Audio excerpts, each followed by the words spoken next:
सत्यार्थ प्रकाश के बारे में आपने लोगों को प्रेरणा देनी है कि ताकि ज्यादा से ज्यादा हमारे सनातनी विभाग जागे और आए यहाँ पे पुस्तक लेने, इसके लिए प्रेरणा दें। जी जी ठीक है। सबसे पहले तो आपका बहुत बहुत धन्यवाद, आर्य जी। समाज का बहुत बहुत धन्यवाद।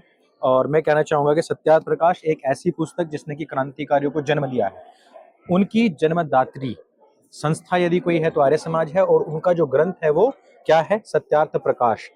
यहीं पर आपको इसी काउंटर पे पीछे आपकी किताब मिलेगी कि किस प्रकार से क्रांतिकारों में 80% से ज्यादा योगदान आर्य समाजों का रहा है भारत की आजादी में। तो वो क्रांतिकारी उस समय पर कौन सी पुस्तक पढ़ते थे, सत्यार्थ प्रकाश पढ़ा करते थे। अंग्रेजों के जमाने में कौन सी पुस्तक सबसे पहले प्रतिबंधित हुई, आर्य समाज की महर्षि दयानंद सरस्वती जी की सत्यार्थ प्रकाश सबसे पहले प्रतिबंधित हुई।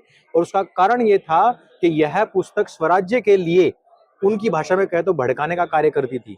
महर्षि दयानंद सरस्वती जी ने पहली बार स्वराज्य मेरा जन्मसिद्ध अधिकार है की भावना इसी पुस्तक में लिखी थी।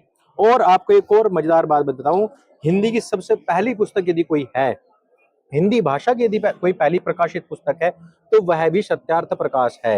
एक और बड़ी बात कि आजकल अंधविश्वास में, पाखंड में, आडंबर में और बाबाओं के चक्कर में बहुत सारे लोगों ने अपने जीवन को बर्बाद कर लिया है। उन सभी पाखंड का इसमें इलाज दिया गया है, ट्रीटमेंट दिया गया है, एक तरीके से रूट आउट करने का। जैसे कहते हैं ना, कैंसर का कोई इलाज नहीं है, लेकिन इसमें हर एक कैंसर का इलाज है।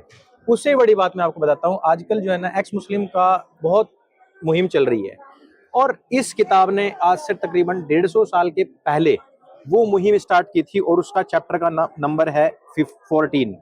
उसके बाद में आप देखोगे जितने भी नॉर्थ ईस्ट का एरिया है, या छत्तीसगढ़ चले जाएंगे आप, झारखंड चले जाएंगे, बिहार चले जाएंगे। आज मुझे किसी ने बताया कि बहराइच, बाराबंकी जैसे जो हमारे यूपी के शहर हैं, वहां पर जो है क्रिश्चियन की जो कन्वर्जन बहुत तेजी से बढ़ रहा है। चैप्टर नंबर 13 उसके लिए आप पढ़ें तो आपको उसमें उसका भी जवाब मिल जाएगा। ब्रह्मचर्य का पालन कैसे करना है, जीवन यापन कैसे करना है, राजा के क्या नियम होने चाहिए, गृहस्थ का जीवन कैसा होना चाहिए, प्रत्येक इसमें चीजें आपको मिल जाएंगी। आप वेद नहीं पढ़ सकते, 4 दर्शन नहीं पढ़ सकते, उपनिषद नहीं पढ़ सकते, नीतियां नहीं पढ़ सकते, तो आपको क्या पढ़ना है, एक केवल एकमेव सत्यार्थ प्रकाश, जिसमें कि सभी ग्रंथों का निचोड़ है। यदि आपको जीवन में सफल होना है और आडंबर पाखंड से बचना है, एक निष्कंटक जीवन यदि जीना है, तो उसके लिए सत्यार्थ प्रकाश पुस्तक एक बार आप जरूर पढ़ें। और जिनको आजकल एक फैशन बन गया है कि भैया मेरे को भी डिबेट सीखनी है, डिबेट सीखनी है, डिबेट में कैसे ज्यादा चल रहा है, और मेरे से तो बहुत लोग पूछते हैं, अंकुर भाई आपकी तरह डिबेट करना कहाँ से सीखें। तो मैं कह रहा हूँ कि यही पुस्तक है।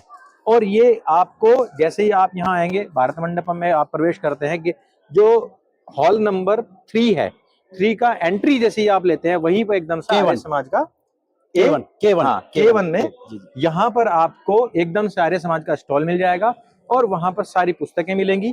आज तो मैंने तकरीबन 25-30 हजार रुपए की पुस्तकें खरीद ली हैं, और वेद जो नया वाला है वो बहुत सुंदर है, 11,000 वो मैंने पूरा का पूरा ले लिया है।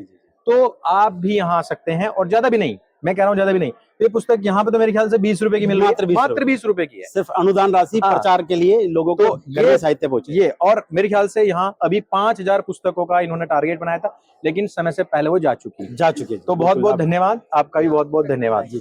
सत्य सनातन वैदिक धर्म की जय। जय हिंद, वंदे मातरम।